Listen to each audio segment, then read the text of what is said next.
BJP इधर बहुत सुर्खियों में है, कभी गठबंधन को लेकर, कभी गठबंधन में रह रही पार्टियों के साथ हमले को लेकर। शिवसेना ने एक बार फिर बीजेपी पर हमला किया है। उद्धव ठाकरे ने शिवसेना के मुखपत्र सामना के संपादकीय में आरोप लगाया कि बीजेपी ने नए लोगों और पार्टियों से गठबंधन करने से पहले पुराने साथियों को भरोसे में नहीं लिया, उनसे इस पर चर्चा नहीं की। उद्धव ठाकरे ने कहा है कि चुनाव से पहले बीजेपी के साथ मौका परस्तों की भीड़ लग गई है।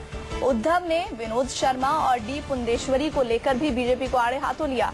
उद्धव ने सामना के संपादकीय में बीजेपी को याद दिलाने की कोशिश की। शंकर सिंह वाघेला जब शिवसेना ज्वाइन करना चाहते थे, तब शिवसेना ने उनकी अपील खारिज कर दी थी।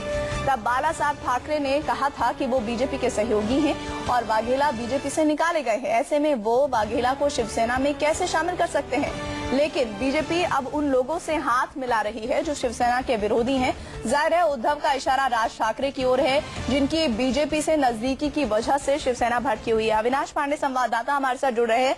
अविनाश, क्या इस संपादकीय को इस लिहाज से समझा जाए कि एमएनएस से जिस तरह की साठगांठ की बातें पिछले दिनों की जा रही थी बीजेपी के द्वारा, शिवसेना उससे नाखुश है, और न सिर्फ नाखुश है, ये तीखे शब्द है बीजेपी के लिए?